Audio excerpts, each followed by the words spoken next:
وہ مجھے الوداع کہہ کر خراما خراما چلتی ہوئی گھر کے کھلے دروازے سے اندر چلی گئی۔ اب میرا پارک میں رکنے کا کوئی بھی جواز نہ تھا۔ پارک سے نکل کر بائک سے دوبارہ توبہ آزمائی کی تو حیرت انگیز طور پر بائک اب پہلی کک پر ہی سٹارٹ ہو گئی۔ ثانیہ سے پہلی ملاقات نے میرے دل پر انمٹ نقش چھوڑے تھے۔ وہ پہلی ہی نظر میں دل کی گہرائیوں میں جا بسی تھی۔ میں ایک رومانٹک گیت گنگناتا ہوا گھر پہنچا۔ بیڈ پر لیتے ہی ثانیہ کے تصور میں کھوئے کھوئے سو گیا۔ اگلے روز میں کافی دیر سے اٹھا۔ ویسے بھی تنہائی کی زندگی بسر کرتے ہوئے یہ میرا معمول بن چکا تھا۔ اکثر مجھے سوتے سوتے رات کے 2 بج جاتے اور دوسرے دن 11-12 بجے بامشکل اٹھتا۔ نہا دھو کر فارغ ہوا تو سلیمان ناشتہ لا چکا تھا۔ 18 سالہ سلیمان گزشتہ چند ماہ سے میرا ملازم تھا۔ وہ بھی دنیا میں میری طرح تنہا تھا، اس لیے اس کی رہائش بھی میرے ساتھ ہی تھی۔ ناشتے کے بعد میں وقت گزاری کے لیے ٹی وی کے سامنے بیٹھ گیا۔ ایک چینل پر اس وقت میری پسندیدہ انگلش مووی چل رہی تھی، مگر میرا ذہن کہیں اور تھا۔ ثانیہ بار بار میرے تصور میں آتی رہی۔ تنگ آ کر میں نے ٹی وی کو آف کیا۔ اب میرا ارادہ ثانیہ سے ملنے کا تھا۔ میں اسے حال دل کہنا چاہتا تھا۔ بائک میں نے پارک کے سامنے کھڑی کی اور پارک میں داخل ہوا۔ بینچ پر اس وقت ایک معمر شخص اخبار پڑھتے ہوئے سگریٹ کے کش لگا رہا تھا۔ اس نے اخبار پڑھتے ہوئے نگاہیں اٹھائی، ایک نظر مجھے دیکھا اور دوبارہ اخبار کے مطالعے میں مصروف ہو گیا۔ اسے نظر انداز کر کے میں نے ثانیہ کے گھر کی طرف دیکھا، جہاں گیٹ پر لگا تالا میرا منہ چرا رہا تھا۔ سر یہ کہاں گئے ہیں؟ کچھ دور کے بعد میں نے ہمت کر کے اس شخص کو مخاطب کیا۔ کس کے بارے میں پوچھ رہے ہو برخودار؟ اس نے اخبار سے نگاہیں ہٹا کر میری طرف دیکھا تو میں نے ثانیہ کے گھر کی طرف اشارہ کیا۔ یہاں کوئی نہیں رہتا، اس نے خشک لہجے میں جواب دیا اور دوبارہ اخبار کی طرف متوجہ ہو گیا۔ مگر کل ہی تو میں ثانیہ سے اس پارک میں ملا تھا، وہ میری نگاہوں کے سامنے اس مکان میں داخل ہوئی تھی۔ میں نے اسے دوبارہ مخاطب کیا تو اس نے کچھ ایسی نظروں سے میری طرف دیکھا جیسے اسے میری ذہنی کیفیت پر شبہ ہو۔ خبردار، یہ گھر برسوں سے خالی ہے اور دروازے پر برسوں سے تالا ہے، اور تم کہہ رہے ہو کہ تم ثانیہ سے ملے تھے اور وہ تمہاری نگاہوں کے سامنے اسی مکان میں داخل ہوئی تھی۔ ویسے یہ ثانیہ ہے کون؟ اس مکان میں تو کیا اس پورے محلے میں ثانیہ نام کی کوئی لڑکی نہیں رہتی؟ اس نے قدرے ناگوار لہجے میں کہا اور دوبارہ اخبار پڑھنے میں مصروف ہو گیا۔ عجیب بے مروت شخص تھا۔ اس کے رویے کی وجہ سے مزید اسے پوچھنے کی مجھ میں ہمت نہ تھی، مگر اس کی باتوں سے میں ذہنی طور پر الجھ چکا تھا۔ کل میں اسی پارک میں ثانیہ سے مل چکا تھا اور وہ میرے سامنے اسی گھر میں داخل ہوئی تھی، اور یہ بوڑھا شخص کہہ رہا تھا کہ اس مکان میں برسوں سے تالا ہے۔ انہی سوچوں میں گم میں وہاں سے روانہ ہوا۔ میں ذہنی طور پر اس قدر الجھا تھا کہ ایک موڑ مڑتے ہوئے سامنے سے اچانک نمودار ہونے والی ہونڈا کار کو نہ دیکھ سکا۔ سڑک بریکوں کی چرچراہٹ سے گونج اٹھی۔ بالکل آخری لمحات میں اس تصادم سے خود کو بچانے کی کوشش کے باوجود بائک ہونڈا کار سے ٹکرائی اور میں بائک سمیت اڑتا ہوا نیچے گرا اور ہوش و حواس سے محروم ہو گیا۔ مجھے جب ہوش آیا تو خود کو نرم و گداز بیڈ پر پڑے ہوئے پایا۔ LED پر کوئی انگلش مووی چل رہی تھی۔ سامنے بیٹھی خوبصورت حد و حال کی مالک لڑکی فلم دیکھ رہی تھی۔ مجھے ہوش میں آدھا دیکھ کر اس نے اپنی نگاہیں ٹی وی اسکرین سے ہٹا کر میری طرف دیکھا۔ شکر ہے تمہیں ہوش آیا۔ میں کہاں ہوں؟ میں ادھر ادھر دیکھتے ہوئے اٹھ بیٹھا۔ وہ بڑے دل فریب انداز میں ہنستے ہوئے بولی، اب یہ بات کہنا کہ میں کون ہوں، میں کہاں ہوں، جیسے فلموں میں ہیرو چوٹ لگنے سے بے ہوش ہوتا ہے اور ہوش میں آتے ہی یہی ڈائلاگ دھرتا ہے۔ تم اچانک ہی میری گاڑی کے سامنے آئے تھے، اس وقت تم بے ہوش تھے۔ میں تمہیں ہاسپٹل لینا چاہتی تھی، مگر ڈرائیور انکل کا کہنا تھا کہ تمہیں کوئی خطرناک چوٹ نہیں لگی۔ ہاسپٹل لے جانے سے پولیس کی تفتیش شروع ہو جائے گی اور ڈرائیور انکل کو ڈائیڈی کی ڈانٹ سننا پڑے گی، اسی لیے میں تمہیں اپنی گھر لے آئی۔ فیملی ڈاکٹر نے بھی یہی کہا کہ تمہیں زیادہ چوٹ نہیں لگی، صرف سڑک پر گرنے سے سر پر چوٹ لگی تھی جو کہ خطرناک نہیں تھی۔ انہوں نے تمہارے سر پر بینڈیج کی، انجیکشن لگا کر کہا کہ تمہیں جلدی ہوش آ جائے گا، اور بالکل ایسا ہی ہوا۔ میں آپ کی اس ہمدردی کا تہہ دل سے مشکور ہوں۔ میں اس کا شکریہ ادا کر کے جانے کے لیے اٹھا ہی تھا کہ اس نے صوفے سے اٹھ کر میرا دایاں ہاتھ تھاما۔ ارے بھائی، اب ایسی بھی کیا بے مروتی، خالی خولی شکریہ پر ٹرہا کر جا رہے ہو؟ بیٹھو۔ وہ میرا ہاتھ تھامے صوفے کے قریب آئی۔ میں نے غیر محسوس انداز میں اس سے اپنا ہاتھ چھڑوایا اور ایک طرف ہو کر بیٹھ گیا۔ میرا نام صوفیہ ہے، اب تم اپنے بارے میں بتاؤ، کیا مشاغل ہیں تمہارے؟ وہ خاصی بے تکلفی سے مجھ سے مخاطب تھی اور پہلی ہی ملاقات میں تو تراک پر اتر آئی تھی۔ ادیب میں کو پیما ہوں، مگر یہ میرا پیشہ نہیں، شوق ہے۔ ویسے آپ اتنے بڑے گھر میں اکیلی رہتی ہیں؟ ارے نہیں، وہ مسکرائی۔ ہم 3 افراد ہیں، مجھ سے سال بھر بڑے بھائی طارق، ڈیڈی اور میں۔ مما کی پچھلے سال ڈیتھ ہو چکی ہے۔ ویسے میرے ڈیڈی بھی ماضی میں کو پیمائی کے پیشے سے منسلک رہ چکے ہیں۔ انہوں نے دنیا کی بہت سی خطرناک چوٹیاں سر کی تھی، پھر برسوں پہلے ایک حادثے کی وجہ سے وہ کو پیمائی کے پیشے سے دستبردار ہو گئے۔ ان کا کہنا ہے کہ اس حادثے میں ان کا دوست اور چند دیگر ساتھی جان سے ہاتھ دھو بیٹھے، صرف ڈیڈی ہی زندہ بچے تھے۔ باتوں کے دوران وہ کریت کر مجھ سے میری نجی زندگی کے بارے میں سوالات کرتی رہی۔ اس کے انداز اور باتوں سے اتنا تو میں اندازہ لگا ہی چکا تھا کہ وہ پہلی ہی ملاقات میں مجھے پسند کرنے لگی ہے۔ بلا شبہ وہ خوبصورت اور سمارٹ لڑکی تھی، لاکھوں میں نہیں تو ہزاروں میں ایک تھی، مگر میں تو پہلے ہی کسی کو دل دے بیٹھا تھا۔ ہاں، اگر میں ثانیہ سے پہلے نہ مل چکا ہوتا تو شاید میں اسے پسند کر لیتا۔ میں نے ایک بار پھر اٹھنے کا ارادہ ظاہر کیا تو وہ چہک کر بولی، ایک شرط پر جانے کی اجازت دوں گی، پہلے تمہیں میرے ساتھ لنچ کرنا ہوگا، ویسے بھی کھانے کا وقت ہو چلا ہے۔ اس نے ایک طرف رکھا بلیک بیری اٹھایا اور غالباً کسی ملازم کو کھانا لگانے کو کہا۔ تھوڑی دیر کے بعد دروازے پر دستک ہوئی۔ اجازت ملنے پر ایک باوردی ملازم کمرے میں داخل ہوا اور مؤدبانہ لہجے میں کہنے لگا، بی بی جی کھانا تیار ہے۔ صوفیہ کے ساتھ ڈرائنگ ہال میں داخل ہوتے ہی میری نگاہ سامنے کی دیوار پر آویزہ بڑے سے فریم میں موجود تصویر پر پڑی تو میں ششدر رہ گیا۔ بلا شبہ وہ ثانیہ کی تصویر تھی۔ اس کے بائیں طرف ایک 4-5 سالہ بچی کھڑی تھی، جو کہ دائیں طرف ایک گھنی مونچھوں والا ہینڈسم نوجوان مسکرا رہا تھا۔ میری اس تصویر میں دلچسپی بھانگ کر وہ بولی، ایسی کیا خاص بات ہے اس تصویر میں جو تم اس قدر غور سے اسے دیکھے جا رہے ہو؟ ثانیہ کی تصویر تمہارے گھر میں کیسے؟ میں نے بےتابی سے پوچھا۔ کون ثانیہ؟ اس نے تحیر زدہ لہجے میں استفسار کیا۔ یہ لڑکی، اسے میں پچھلے روز مل چکا ہوں۔ کیا؟ وہ حیرت زدہ لہجے میں جیسے چلائی، تمہارا دماغ تو ٹھیک ہے نا؟ یہ ڈیڈی کے دوست اور ان کی فیملی کی تصویر ہے، جو برسوں پہلے اپنی فیملی سمیت ایک حادثے میں ہلاک ہو گئے تھے۔ یہ جسے تم ثانیہ کہہ رہے ہو، یہ ان کی بیوی ہے۔ اس کی بات سنتے ہی میری آنکھوں کے آگے اندھیرا سا چھا گیا۔ یہ کیسے ہو سکتا ہے؟ میں خود ثانیہ سے مل چکا ہوں۔ میری آواز گویا جیسے گلے میں پھنس رہی تھی، قدموں میں جیسے جان نکل چکی تھی۔ میں بمشکل ڈائننگ ٹیبل کے گرد رکھی کرسیوں میں سے ایک پر بیٹھا۔ صوفیہ خود میری اس بدلتی کیفیت سے پریشان سی ہو گئی۔ میں نے بمشکل چند نوالے ہی کھائے اور صوفیہ سے جانے کی اجازت طلب کی، مگر اس نے آسانی سے میرا پیچھا نہیں چھوڑا۔ مجھے میرے گھر اپنی گاڑی میں چھوڑنے آئی۔ میری ذہنی کیفیت اس قدر منتشر تھی کہ میں نے اسے رسماً بھی اندر آنے کو نہیں کہا اور دروازے سے ہی خدا حافظ کہہ کر گھر میں داخل ہوا اور سیدھا اپنے کمرے میں جا کر لیٹ گیا۔ میرے ذہن میں اس وقت کئی سوچوں کی یلغار تھی۔ صوفیہ کا کہنا تھا کہ ثانیہ برسوں پہلے ایک حادثے میں ہلاک ہو چکی تھی۔ وہ ایک شادی شدہ اور ایک بچے کی ماں تھی، مگر میرا ذہن اس بات کو تسلیم کرنے پر آمادہ نہیں تھا۔ میں بذات خود نہ صرف ثانیہ سے مل چکا تھا بلکہ اس سے کافی دیر باتیں بھی کی تھی۔ کہیں سے بھی نہیں لگ رہا تھا کہ وہ جیتا جاگتا وجود نہیں، اور اگر صوفیہ کی بات سچ تھی تو وہ چند گھنٹے میں نے ایک روح کی سنگت میں گزارے تھے۔ میں اسی طرح بستر پر لیٹا سوچتا رہا۔ دن سے رات ہو گئی۔ اسی دوران سلیمان نے 2-3 بار کھانے اور چائے کا بھی پوچھا، مگر میں نے انکار کر دیا۔ کروٹیں بدلتے بدلتے نہ جانے کس وقت آنکھ لگی۔ صبح جاگا تو بدن بخار سے تپ رہا تھا۔ بخار کی شدت سے میں مدہوش سا ہو رہا تھا۔ نہ جانے کس وقت سلیمان نے صوفیہ کے آنے کی اطلاع دی۔ میں نے ادکھلی آنکھوں سے صوفیہ کو کمرے میں داخل ہوتے دیکھا اور پھر اپنے ہوش و حواس کھو بیٹھا۔ مجھے دوبارہ ہوش آیا تو ہاسپٹل کے بیڈ پر تھا۔ سٹینڈ پر لٹکی ڈرپ کے ذریعے قطرہ قطرہ محلول میری رگوں میں سرایت کر رہا تھا۔ قریب ہی نرس اور ڈاکٹر موجود تھے، جبکہ صوفیہ میرے سرہانے اداس سی صورت لیے موجود تھی۔ ہیلو ینگ مین، کیسے ہو؟ مجھے ہوش میں آتا دیکھ کر ڈاکٹر آگے بڑھا اور میرا معائنہ کرنے لگا۔ تھینک گاڈ کہ اب تمہارا بخار بہت کم ہے۔ جس وقت میں صوفیہ تمہیں یہاں لائی تمہارا بخار 103 سے اوپر جا رہا تھا۔ اگر یہ تمہیں بروقت ہاسپٹل نہ لاتی تو شاید، ڈاکٹر نے الفاظ ادھورے چھوڑے۔ میری نگاہیں صوفیہ کی طرف اٹھی اور وہ مسکرا اٹھی۔ ڈاکٹر میرا معائنہ کر کے نرس سمیت جا چکا تھا۔ کیا ماجرا ہے؟ تم جب بھی مجھ سے ملتے ہو بے ہوش ہو جاتے ہو، صوفیہ نے شوق لہجے میں کہا تو میں ہنس پڑا۔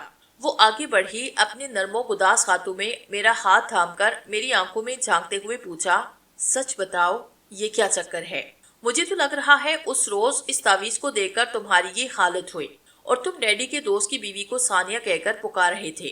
صوفیہ دور جدید کی ماڈرن لڑکی تھی، مگر اس کے لہجے میں خاص قسم کی اپنائیت تھی، اور پھر اس میں کوئی شک نہیں کہ دونوں بار اس نے خلوصِ دل سے میری مدد کی تھی۔ میں نے اس سے کچھ چھپانا بہتر نہ سمجھا اور بتایا کہ کس طرح میری اور ثانیہ کی پارک میں ملاقات ہوئی اور میں اسے دل دے بیٹھا۔ وہ دم بہت ہنستی رہی، پھر کہنے لگی، تمہاری طبیعت سنبھل جائے پھر جہاں وہ لڑکی تم سے ملی تھی وہاں جائیں گے اور کسی پڑوسی سے اس کے بارے میں پوچھیں گے۔ مجھے یقین ہے کہ حقیقت سامنے آ ہی جائے گی۔ میری طبیعت سنبھل چکی تھی۔ اسی روز مجھے ہاسپٹل سے ڈسچارج کیا گیا۔ صوفیہ نے اپنی گاڑی پر مجھے میرے گھر ڈراپ کیا اور سلیمان کو میرا خیال رکھنے کی تاکید کی اور صبح آنے کا کہہ کر چلی گئی۔ سلیمان نے مجھے ہلکی غذا کھانے کے بعد دوا پلائی اور میری ہدایت پر اے سی آن کر کے مجھے کمبل اڑایا اور کمرے سے چلا گیا۔ کچھ ہی دیر گزری تھی کہ پلکیں بوجھل ہونے لگی، شاید کوئی خواب آور دوا تھی۔ مجھے نیند آ رہی تھی، ابھی میری آنکھ ہی لگی تھی کہ کمرے کا دروازہ کھلنے کی آواز سنائی دی۔ میں نے آنکھیں کھولی، بلا شبہ وہ اپسرا ثانیہ تھی، جو موڑنے کی سی چال چلتی ہوئی میرے بستر کے قریب آئی اور پوچھا، کیسے ہو؟ میں نے خفگی سے نگاہیں پھیر لی۔ ناراض ہو؟ اس بار اس نے افسردہ لہجے میں کہا تو میں تڑپ گیا۔ تم سے ناراض کیسے ہو سکتا ہوں؟ سچ تو یہ ہے کہ میں پہلی ہی نظر میں تمہیں دیکھتے ہی دل دے بیٹھا اور دوسرے روز تم سے ملنے گیا تھا، مگر تمہارے گھر کے دروازے پر تالا تھا۔ تم کہاں چلی گئی تھی؟ میں نے شکوہ کنا لہجے میں استفسار کیا۔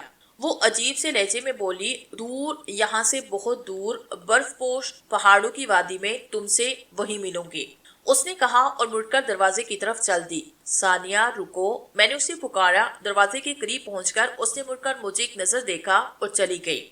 ثانیہ رکو، میں چلایا، اس کے ساتھ ہی میری آنکھ کھل گئی۔ میں نے اٹھ کر لائٹ آن کی تو حیرت سے اچھل پڑا۔ کمرے کا دروازہ کھلا ہوا تھا، جبکہ مجھے اچھی طرح یاد تھا سلیمان نے میرے کہنے پر باہر جانے سے پہلے دروازہ لاک کیا تھا۔ اس کا مطلب ہے میں نے خواب نہیں دیکھا، ثانیہ کمرے میں واقعی آئی تھی۔ کیا واقعی وہ جیتا جاگتا انسان نہیں بلکہ روح تھی؟ کیونکہ اس طرح ایک روح ہی کمرے میں آ اور جا سکتی ہے۔ میں نے سوچا اور ریڑھ کی ہڈی میں ایک سرد سی لہر سرایت کر گئی۔ یہ تصور ہی بڑا ہولناک تھا کہ میں ایک روح سے عشق کرنے لگا ہوں، مگر اس دل کا کیا کرتا جو جانتے بوجھتے ہوئے بھی ثانیہ ثانیہ کی گردان کرتے ہوئے کہہ رہا تھا کہ ثانیہ کوئی روح یا بھوت نہیں بلکہ جیتا جاگتا انسان ہے۔ مگر اس نے یہ کیوں کہا تھا کہ وہ یہاں سے بہت دور برف پوش پہاڑوں میں رہتی ہے؟ میں جتنا سوچتا اتنا ہی الجھتا۔ انہی سوچوں میں دوبارہ نیند کی دیوی مہربان ہو گئی۔ صبح ناشتے سے فارغ ہوا کہ صوفیہ آن دھمکی، چلو اٹھو ادیب صاحب، تیار ہو جاؤ۔ کہاں؟ میں نے حیرت سے استفسار کیا۔ ارے بھائی، اس روح کے بارے میں معلومات کرنی ہے جس کے تم عشق میں مبتلا ہو۔ اس کے لہجے میں شرارت پنہاں تھی۔ اور پھر میں نے ڈیڈی سے بھی تمہارا ذکر کیا تھا اور تصویر والی بات انہیں بتائی تو انہوں نے تم سے ملنے کا ارادہ ظاہر کیا۔ شام کے وقت تم ان سے بھی مل لینا، وہ خود ہی تمہیں بتائیں گے کہ برسوں پہلے ان کے دوست کی فیملی کے ساتھ کیا حادثہ پیش آیا تھا۔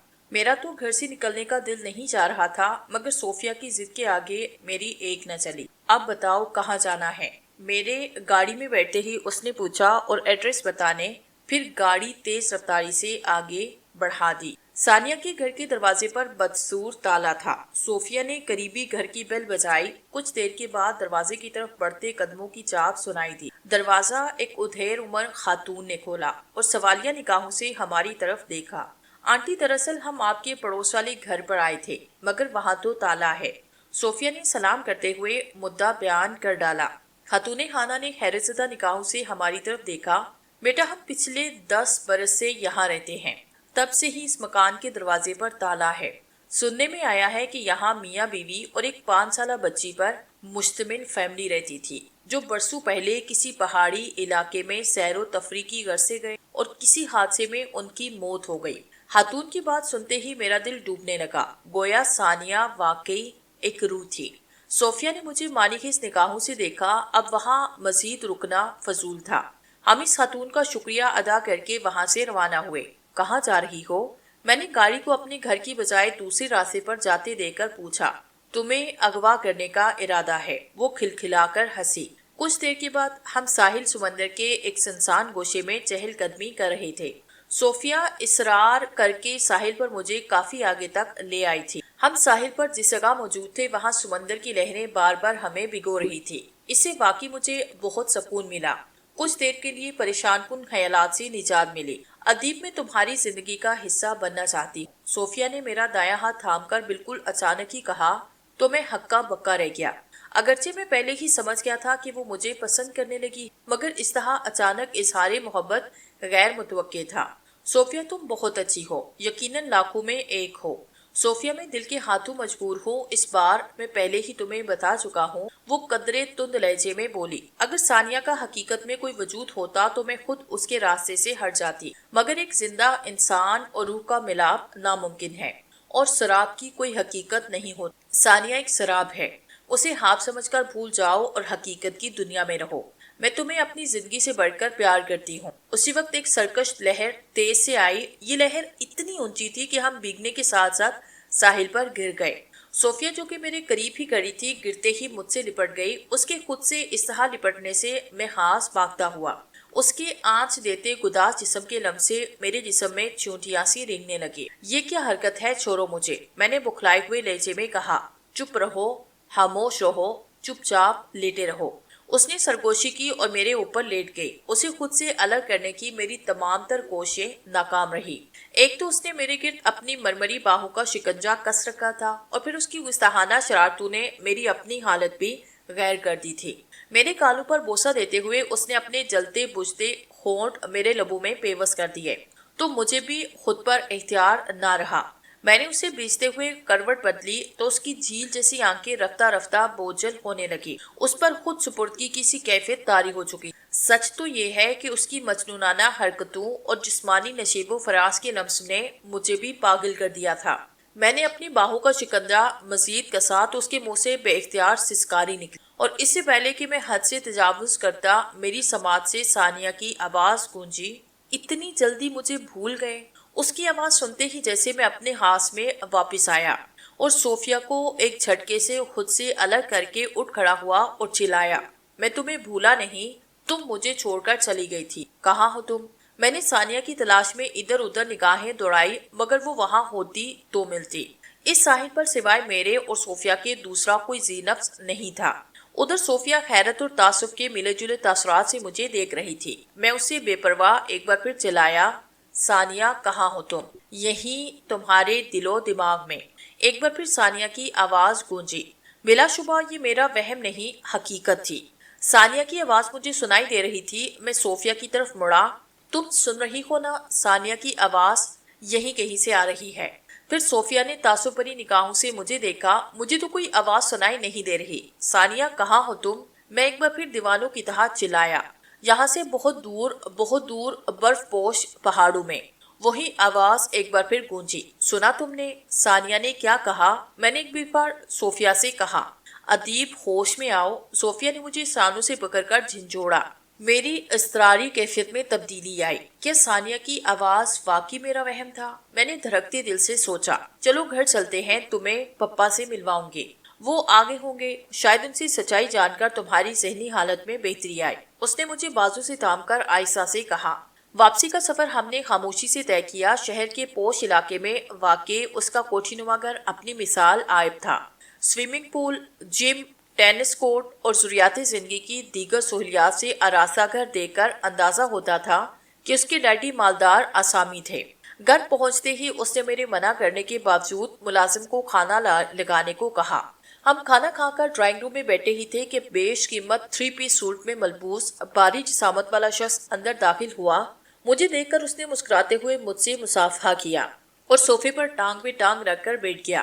تو تم ہو ادیب؟ ہے، تمہارا نام تو بہت سن رکھا ہے۔ تم نے دنیا کی بڑی خطرناک چوٹیاں سر کی ہیں۔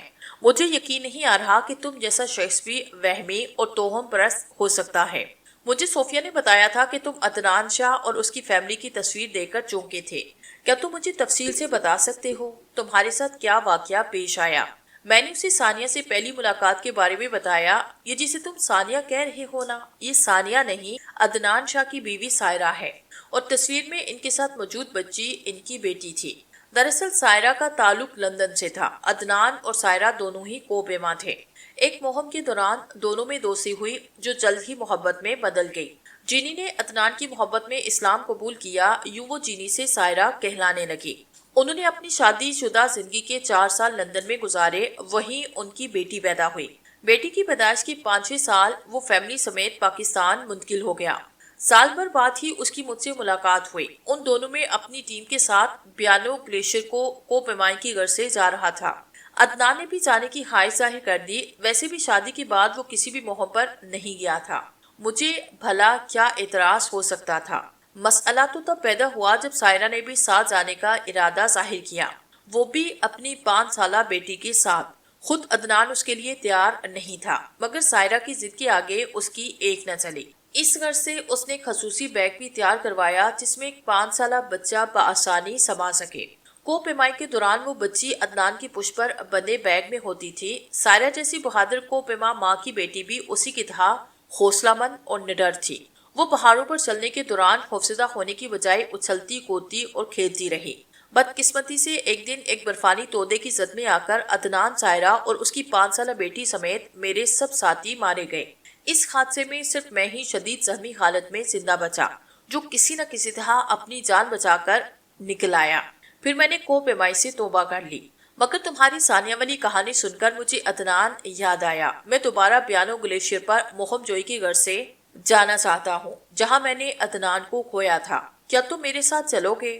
اس کی پیشکش پر میں نے حامی بھری، یہ سوچ کر کہ شاید اس مہم جوئی کے دوران میں ثانیہ کو دل سے بلانے میں کامیاب ہو جاؤں۔ ویسے بھی اس کا کوئی وجود تو نہیں تھا، پھر بلا ایک روح کو میں کہاں ڈھونڈتا۔ اس مہم میں مجھ سمیت 8 افراد کو جانا تھا: فرمان شاہ، اس کا بیٹا طارق خان، میں اور اس کے 5 ساتھی، جن سے اگلے چند روز بعد فرمان خان نے مجھے ملوایا: شاکر، شعیب، اکرم، راجو، دلاور۔ اس کے اگلے دن جب میں فرمان خان کے گھر اس سے محو گفتگو تھا، ہم اس مہم کے حوالے سے گفتگو کر رہے تھے کہ فرمان خان کے قریب بیٹھی صوفیہ بولی: ڈیڈی، میں بھی ساتھ جاؤں گی۔ فرمان خان کے لیے مشکل کھڑی ہو گئی۔ اس کا اعتراض تھا کہ صوفیہ اس خطرناک مہم پر نہ جائے تو ہی بہتر ہے، مگر صوفیہ نہ مانی۔ اس کا کہنا تھا کہ جب پچھلی مہم میں عدنان شاہ کی 5 سالہ بیٹی ساتھ جا سکتی ہے تو وہ کیوں نہیں جا سکتی، جبکہ اس نے کوہ پیمائی کی تربیت بھی لے رکھی ہے۔ اس روز مجھے پتا چلا کہ صوفیہ نے بھی کوہ پیمائی کی تربیت لے رکھی تھی۔ وہ فرمان خان کی چہیتی تھی، بھلا وہ کیسے اس کی بات ٹالتا۔ بلاخر اسے بھی ساتھ جانے کی اجازت ملی۔ یہ مجھ سمیت 9 افراد پر مشتمل قافلہ تھا۔ ہم بیانو گلیشیر کے بلند و بالا برفانی پہاڑ کی کافی بلندی پر پہنچ چکے تھے۔ یہاں تک پہنچنے میں ہمیں معمول سے زیادہ وقت لگا تھا۔ اس تاخیر کا سبب صوفیہ کی ناتجربے کاری تھی۔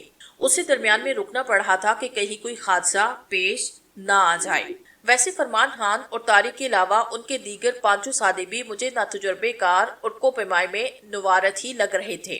اکثر کسی مشکل چٹان پر راستہ بنانے کے لیے کیل گاڑتے ہوئے مجھے ہی آگے جانا پڑ رہا تھا۔ اس روز شام ہوتے ہی سرد ہواؤں کا سلسلہ بڑھ گیا اور پھر سب تھک چکے تھے، خاص کر صوفیہ تو تھکن سے نڈھال تھی۔ مناسب جگہ دیکھ کر خیمہ گاڑ دیے گئے۔ یہ چھوٹے سائز کے مگر خصوصی طور پر تیار کردہ خیمے تھے، جن پر سرد ہوائیں زیادہ اثر انداز نہیں ہوئی تھی۔ اس کے باوجود رات کا اندھیرا بڑھتے ہی سردی کی شدت بڑھنے لگی۔ آدھی رات کے قریب فائر کی ہولناک آواز سن کر میں جاگ گیا۔ میں صورتحال کا جائزہ لینے کے لیے خیمے سے نکلا ہی تھا کہ ایک بار پھر گولی چلی۔ اس بار میں سمت کا تعین کرنے میں کامیاب ہو چکا تھا۔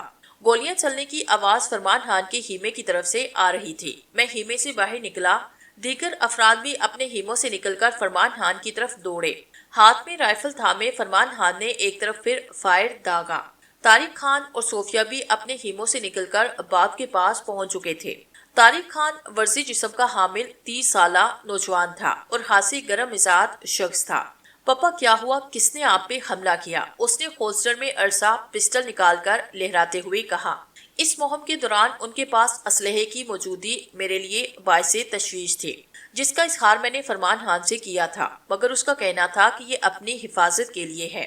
فرمان خان کوئی جواب دیے بغیر ٹارچ کی روشنی زمین پر ڈالتے ہوئے آگے بڑھا تو مجبوراً دوسروں نے بھی اس کی تقلید کی۔ ٹارچ کی روشنی میں صاف دکھائی دے رہا تھا کہ یہ کسی درندے کے پاؤں کے نشانات ہیں، جبکہ فرمان خان کے خیمے کے باہر انسانی قدموں کے نشان تھے جو کہ ننگے پاؤں تھا۔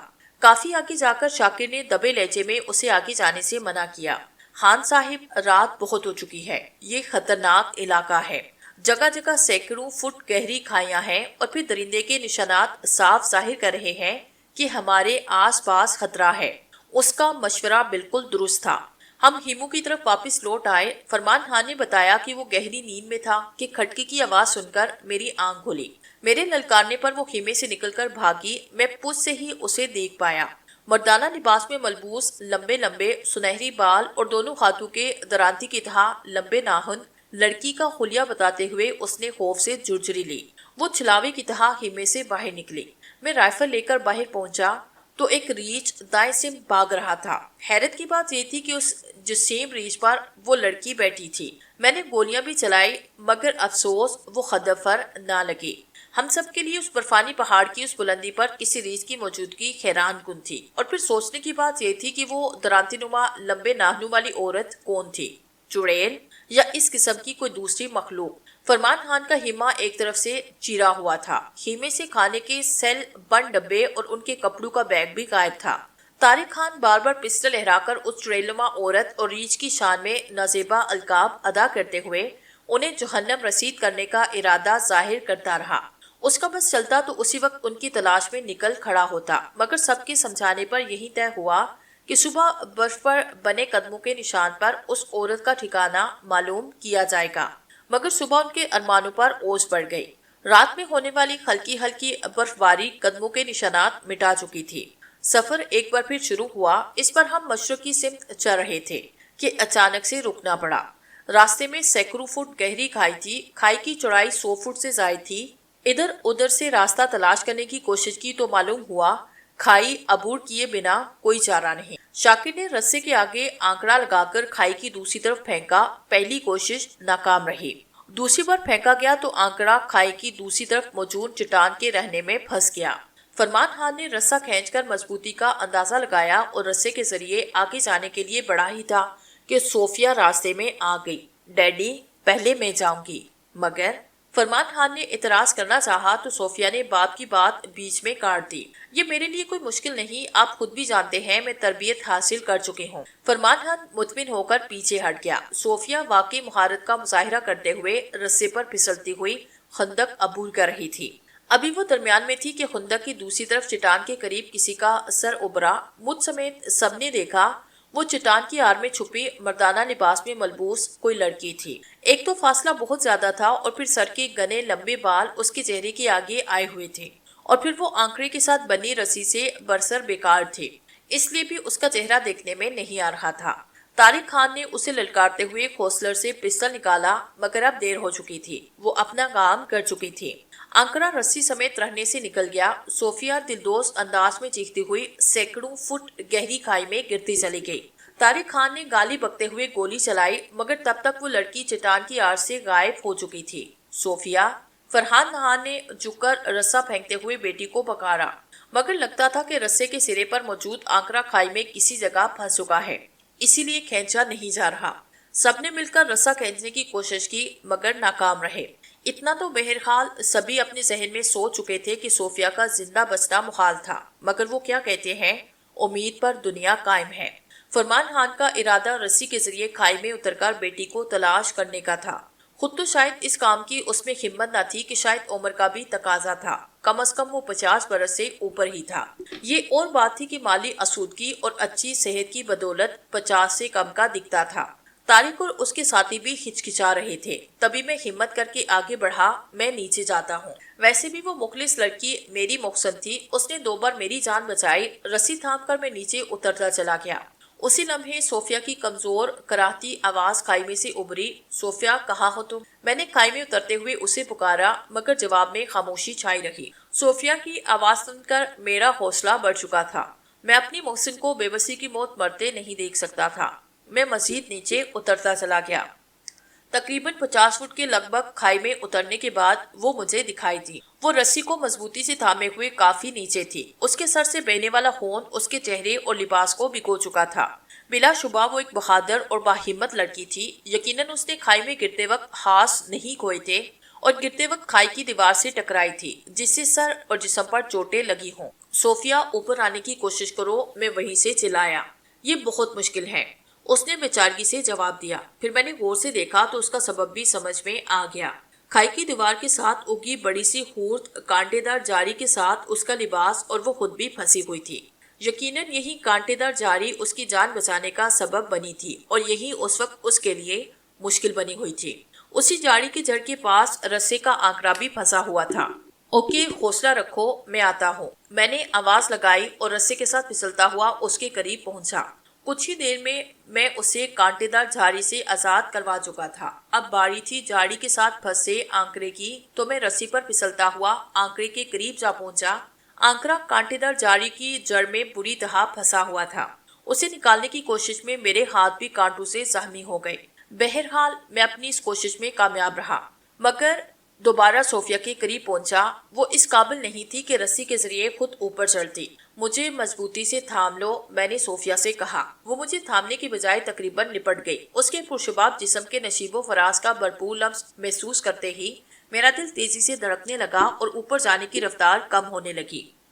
بہرحال ہمت کر کے آگے بڑھتا رہا۔ کافی اوپر جا کر میں نے فرمان خان کو آواز لگائی، جس کا خطرہ اثر ہوا۔ رسا اوپر کھینچا جانے لگا۔ تھینک گاڈ تم ٹھیک ہو، فرمان خان بیٹی کی طرف دیکھ کر بولا۔ فرسٹ ایڈ کا سامان موجود تھا۔ صوفیہ کے سر کے زخم پر بینڈیج کر دی گئی۔ طارق خان اس واقعے سے بہت برہم تھا اور گرجتے برستے ہوئے کہہ رہا تھا، آخر یہ برفانی چڑیل ہے کون اور ہم سے چاہتی کیا ہے؟ خیمے میں چوری اور پھر صوفیہ کی جان لینا چاہتی تھی۔ اس کی ان باتوں کا جواب کسی کے پاس نہیں تھا۔ ویسے اس کے خلیے کی مناسبت سے اس لڑکی کے لیے برفانی چڑیل کا خطاب درست ہی لگا۔ بلا اس برفانی پہاڑ میں عام لباس میں بغیر کسی احتیاطی تدابیر کے کون انسان کیسے زندگی بسر کر سکتا تھا؟ صوفیہ کو جان سے مارنے کی کوشش کے بعد سب چوکنے ہو چکے تھے۔ طے یہ پایا کہ پڑاؤ کی صورت میں سب باری باری پہرا دیں گے۔ ویسے بھی ہم نے ایک آدھا دن یہی رہنے کا سوچا تھا کہ فی الحال صوفیہ کی حالت بہتر نہ تھی۔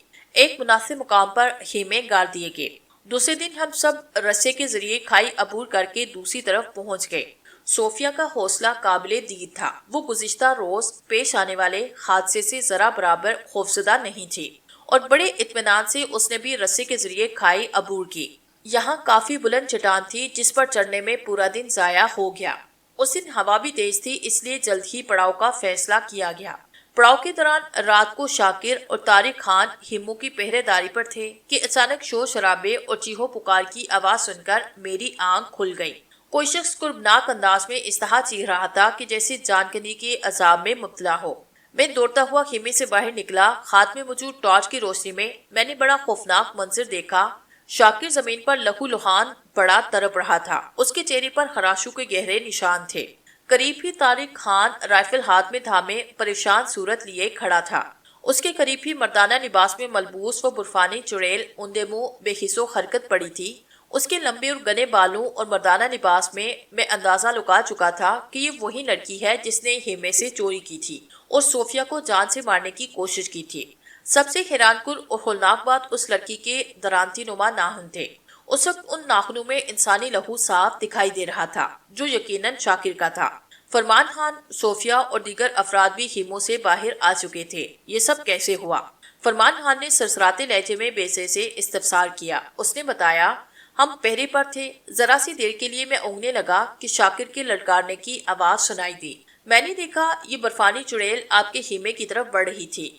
اسی اسنا میں شاکر اس سے گتھم گتھا ہو چکا تھا۔ اس سے پہلے میں کچھ کرتا، برفانی چڑیل نے لمحوں میں اپنے لمبے لمبے ناخنوں سے شاکر کا گلا گھونٹ دیا۔ میں نے عقب سے رائفل سے بھرپور اس کے سر پہ وار کیا۔ اب پتہ نہیں یہ زندہ ہے یا مر چکی۔ فرمان خان نے آگے بڑھ کر برفانی چڑیل کو سیدھا کر کے اس کے چہرے پر ٹارچ کی روشنی ڈالی۔ اس کے چہرے پر نظر پڑتے ہی مجھ پر حیرتوں کے بہار ٹوٹ پڑے۔ میرے فہم و گمان میں بھی نہیں تھا کہ اس سے اس جگہ اور ایسی حالت میں سامنا ہوگا۔ وہ کوئی اور نہیں، ثانیہ تھی، جس سے میں پارک میں ملا تھا۔ صوفیہ کا کہنا تھا کہ وہ سائرہ کی روح ہے۔ فرمان خان نے میری کہانی سن کر مجھے وہمی اور توہم پرست کہا تھا۔ خود اس کے چہرے پر بھی اس وقت حیرت کے تاثرات نمایاں تھے۔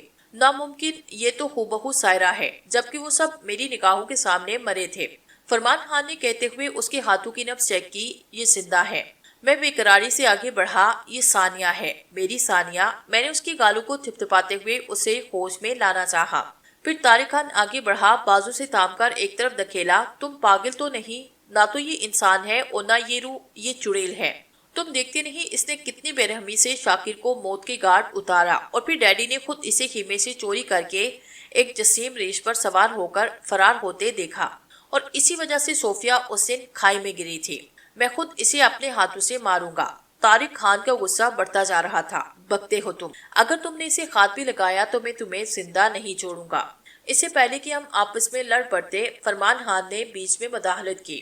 خاموش رہو، تم دونوں ایک انجان لڑکی کی خاطر آپس میں لڑ رہے ہو۔ یہ لڑکی شاکر کی قاتل ہے، اسے صوفیہ کے خیمے میں باندھ کر ڈال دو۔